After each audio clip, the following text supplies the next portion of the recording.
Dobar dan, ja sam Mladen Miljuš, ispred tima socijalizacije pasa Banja Luka. Ovom prilikom ću vam predstaviti top 5 savjeta kada je u pitanju odgoj pasa.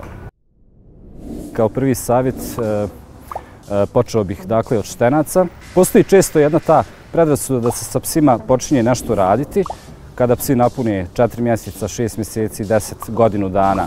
Međutim, to je u praksi pokazalo se kao velika greška. Najbolje je početi odmah, znači momenta kada vam pas dođe, tada počnete sa uspostavljanjem pravila, granica u okruženju u kojem će pas se živjeti. Na taj način olakšavate i psu i sebi da se taj pas što lakše i brže asimilira u okruženju u kojem će živjeti. Kao savjet broj 2, kad govorimo o najosnovnoj komunikaciji, recimo imamo situaciju gdje je jednom psu neugodno u prisustvu drugog psa, pa će recimo pokazati zube.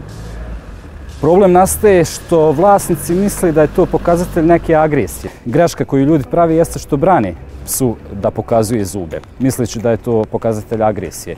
Sljedeće što će pas raditi, to će biti režanje, što je isto jedan dobar način da pokaže okruženju da mu je neugodno i vlasnicima naravno. Međutim, često se desi da vlasnici to brane, dakle brani taj drugi nivo. Treći nivo koji pas može koristiti ako mu se brani ta prva dva nivoa jeste lajanje. Naravno, već kad dođe do lajanja, tu se vlasnici prilično uspaniče i onda brane i to. Znači, kada vidite da vaš pas, da je vašem psu neugodno u nečijem prisustvu, moj savjet je da dođete do vašeg psa ili da ga dozovete da vama dođe i da zapravo u suštini odstranite eventualnu neugodnost od psa. Samim tim steći ćete njegovo povjerenje i vaš pas neće dalje razvijati nikakav oblik agresije. Treća stavka, treći savjet vezan je, često čujemo izraz dominacija među psima. Dominacija među psima u njihovom prirodnom okruženju, kad su okruženi psima, jeste normalna, potpuno. Međutim, problem sa psima koji su vlasnički psi, odnosno psi koji žive sa ljudima, oni imaju smanjene te komunikacijske socijalne vještine, odnosno nemaju priliku toliko često da ih upražnjavaju kao psi, na primjer, koji su na ulici. Navest ću jedan konkretan primjer. Vidite jednog psa kako jaše drugog psa, maltretira dok se ovaj ne pokori i ostalo. Međutim, s obzirom da su u pitanju kućni psi koji nemaju iskustva u takvim situacijama, a to su instinkti, desi se instinkti, zbog instinkta dođe do tog rituala dominacije, često dolazi do sukoba. I često, što je veoma pogrešno po mom ličnom mišljenju, je to što ljudi kažu pusti neka psi to riješe. Međutim, psi to kad rješavaju, to je veoma nasilno i dolazi do povrijeda, kasnije dolazi do trauma kod pasa. Dakle, nemojte dozvoliti da psi nešto sami rješavaju ako ste vi već tu.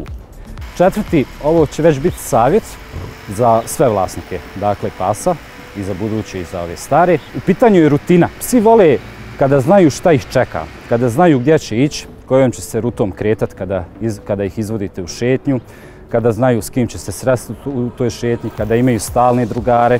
Obezbijedite tom psu rutinu. Dakle, napravite dnevni plan aktivnosti, držite se tog plana i pas će vam biti zahvalan, pružit će vam mnogo više ljubavi nego kada ne zna šta ga čeka, zato što tad psi postaju jako nesigurni i iz nesigurnosti može nastati niz drugih psiholoških problema. Peti savjet, veoma je korisno, nešto na što možda se ne obraća dovoljno pažnje, je to što iz mog ličnog iskustva, iz moje lične prakse u radu sa psima, primijetio sam da je psima generalno, u najvećem procentu, da im je dosadno. Psi ne rade ništa, mi ljudi radimo svašta.